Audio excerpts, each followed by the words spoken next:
बिस्मिल्लाहिर्रहमानिर्रहीम, अस्सलामुअलैकुम। News 92 HD के साथ मैं हूं सना हुसैन। चलते हैं खबरों की जानिब। आज़ाद कश्मीर इंतखाबात। एक दूसरे पर इल्जामात के बाद PP और नून लीग में मुफाहमती इजलास मुहाज़राई मजीद बढ़ने न देने पर इत्तेफाक। इस्लामाबाद आज़ाद कश्मीर के जारी इंतखाबात के हवाले से पाकिस्तान पीपल्स पार्टी और पाकिस्तान मुस्लिम लीग नून के दरमियान बढ़ती हुई कशीदगी के दौरान दोनों इत्तेहादी जमातों के सीनियर रहनुमाओं ने जुमेरात को मुजफ्फराबाद में मुलाकात की ताकि इंतखाबी धांधली के इल्जामात से पैदा होने वाले सियासी बहरान को काबू में रखा जा सके।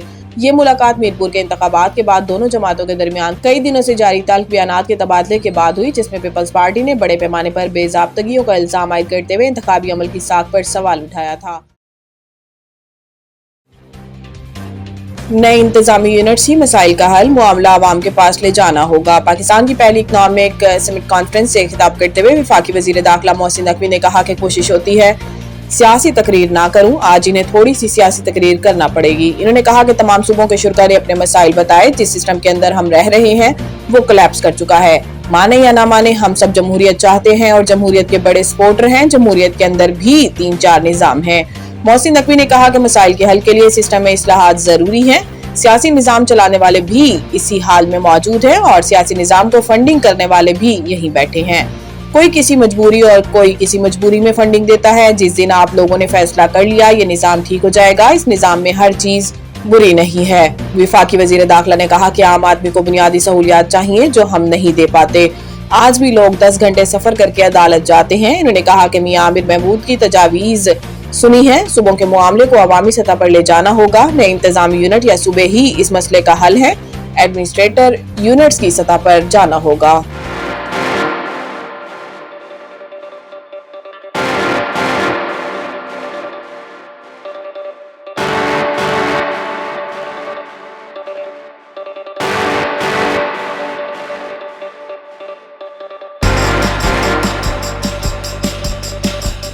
स्पेशल जज एंटी करप्शन अमीनुल्लाह सदीकी की अदालत ने BRT मंसूबे में करप्शन के इल्जाम में गिरफ्तार ज़मीर अब्बासी भी नैब के रिडार पर आ गए। बोर्ड ऑफ रेवेन्यू के अफसरान और दीगर के खिलाफ इस्लामी education trust, Saharanpur cooperative housing society और शिपयार्ड कोऑपरेटिव हाउसिंग सोसाइटी की सरकारी अवामी अराजी पर मुबैना गैर कानूनी कब्जे, इख्तियारात के नाजायज इस्तेमाल और बदउनवानी से मुतालिक नैब की तहकीकात जारी हैं। अदालत ने नैब को मुलजिम ज़मीर अब्बासी का जेल में बयान रिकॉर्ड करने की इजाजत दे दी। स्पेशल जज एंटी करप्शन मोहम्मद अमीनुल्लाह सदीकी ने क्रिमिनल मिस्क एप्लीकेशन पर फैसला सुनाते हुए नैब के तहकीकाती अफसर को मुलजिम ज़मीर अहमद अब्बासी का बयान रिकॉर्ड करने की इजाजत दे दी।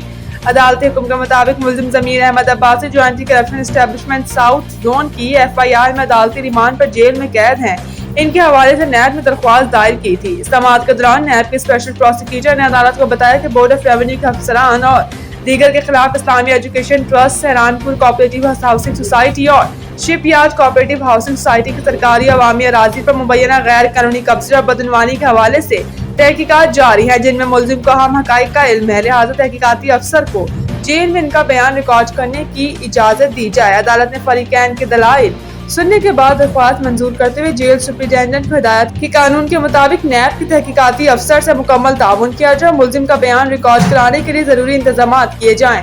वाज़ेह रहे कि इससे कब्ल ज़मीर अब्बासी को BRT रेड लाइन मंसूबे में बतौर साबिक प्रोजेक्ट डायरेक्टर मुबैना तौर पर ठेकेदार की पेशगी 8.50 करोड़ रुपए की अदायगी और इख्तियारात के नाजायज इस्तेमाल के इल्जाम में अदालती हुक्म पर गिरफ्तार किया जा चुका है।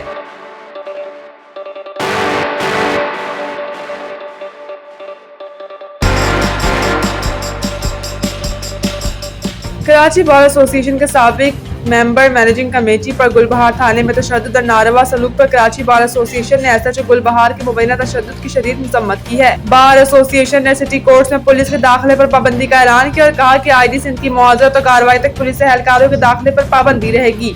तशद्दुद, हरासनी और इख्तियारात के नाजायज इस्तेमाल को बर्दाश्त नहीं किया जाएगा। कानून की हुक्मरानी, शहरियों के हकूक और वकला के वकार पर कोई समझौता नहीं होगा। कराची बार ने कहा है कि ID सिंध से जिम्मेदार एहलकार के खिलाफ फौरी कार्रवाई करें। वकील पर पुलिस के तशद्दुद के बाइस वकला ने सिटी कोर्ट में हड़ताल कर दी। वकला ने सिटी कोर्ट के दरवाजे साइलिन के बंद कर दिए। सिटी कोर्ट के तमाम दरवाजे बंद, साइलिन को परेशानी का सामना करना पड़ गया। वकला की हड़ताल के बाइस मुकदमात के समाअत मुतासिर हुई। जेल हुकाम की जानिब से जेलों से भी पेशी पर कैदियों को नहीं भेजा गया। वकला ने पुलिस एहलकारों को भी सिटी कोर्ट के हाथे में दाखिल होने से रोक दिया। 6 इजला की अदालतों में नए मुल्जिमान के जिस्मानी रिमांड और दीगर कार्रवाई के लिए भी दाखिल नहीं होने दिया गया। कराची बार एसोसिएशन की जानिब से हड़ताल के बाद अदालती अमूर ठप होकर रह गए। कराची बार का कहना है कि SHO के खिलाफ FIR दर्ज होने तक हड़ताल जारी रहेगी। सर ये कल हमारा वकील साहब था, उसके साथ जो है ना SHO ने मिसबिहेव किया था, तो हम थाने पर गए तो थाने वालों ने जो है ना FIR काटने से मना कर दिया। तो उस हवाले से जब तक FIR नहीं कटेगी, वो SHO अरेस्ट नहीं होगा, तब तक ऐसे ही कोर्टें बंद रहेंगी। अच्छा, मैंने एक चीज़ देखी, बाहर जो लिटिगेंट्स हैं वो तो बेचारे ख्वार हो रहे हैं, लेकिन ये चाय बेचने वाले, ये कुल्फियाँ बेचने वाले, ये पॉलिश वाले, ये सारे आराम से अंदर आके अपना कारोबार कर रहे हैं। सर देखें, जब लोग ही लोग हैं तो ये कारोबार कहाँ से करेंगे? तो ये ऐसे ही आ जाते हैं, लेकिन कारोबार तो इनका भी नहीं होता। नहीं, मेरा कहना कि वो इजीली अंदर आ जा रहे हैं, लेकिन लिटिगेंट्स नहीं आ रहे। सर उनको तो वकीला साहबान जो खड़े हुए हैं वो पहचानते हैं, उनको छोड़ देते हैं, लिटिगेंट को पहचानते नहीं। सिंध हाई कोर्ट ने कराची यूनिवर्सिटी का शोबा मरीन बायोलॉजी रिसर्च सेंटर में भर्तियों के खिलाफ दायर दरख्वास्त की समाअत वकील की अदब पेशी का 2 हफ्तों के लिए मुलतवी कर दी। समाअत के दौरान पेटिशन डॉक्टर उमर रशीद पेश हुए। दरख्वास्त गुजार ने बताया, शोबे मरीन बायोलॉजी में 4 एसोसिएट प्रोफेसर को खिलाफ ज़ाब्ता भर्ती किए गए हैं। अदालती हुक्म के बावजूद मुझे अगले ग्रेड में तरक्की नहीं दी गई। 2016 में इस वक्त चीफ जस्टिस सज्जाद शाह ने भी तरक्की का हुक्म दिया था। डॉक्टर उमर रशीद ने बताया, 11 बरस गुजर गए, अदालती हुक्म पर अमल दरामद नहीं किया गया। मौजूदा वाइस चांसलर ने जाते जाते मरीन बायोलॉजी में 4 एसोसिएट प्रोफेसर भर्ती कर लिए। इन भर्तियों के लिए 2 बार हायर एजुकेशन कमीशन मना कर चुकी है। भर्तियों के लिए जो इश्तिहार दिया गया वो HEC मंसूख कर चुकी है।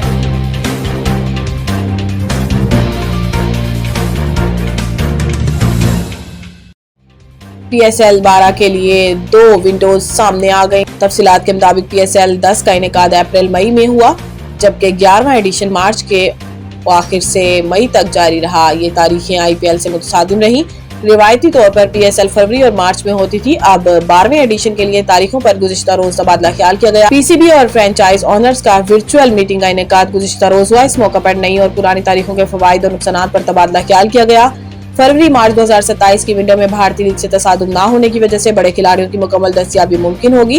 मौसम ठंडा और स्पॉन्सर्स भी दस्तयाब होंगे। अलबत्ता दीगर लीग्स के साथ तारीखें टकराएंगी और इस दौरान रमजान मुबारक भी होगा। अप्रैल-मई में तारीखें IPL से मुतसादिम तो होंगी, लेकिन कई प्लेयर्स मुकम्मल इवेंट के लिए मिल सकेंगे। अलबत्ता मौसम गर्म होने के साथ बच्चों के इम्तिहानात भी चल रहे होंगे। दरियाए सिंध में कालाबाग और चश्मा के मकाम पर निचले दर्जे का सैलाब। तर्जुमान PDMA के मुताबिक दरियाए सिंध में कालाबाग और चश्मा के मकाम पर निचले दर्जे का सैलाब है। PDMA का कहना है कि डेरा गाजी खान रुदकोहियों में पानी का बहाव नॉर्मल है। कालाबाग 2,63,000 और चश्मा में पानी का बहाव 2,94,000 है। वजीराबाद नाका पलक्कू में दरमियाने दर्जे का सैलाब है। नागा पलक्कू में पानी का बहाव 3600 क्यूसिक है, जबकि नारोवाल नाला बसंतर में निचले दर्जे का सैलाब है। तर्जुमान PDMA के मुताबिक मानसून बारिशों का चौथा सिलसिला 5 अगस्त तक जारी रहने की पेशगोई है।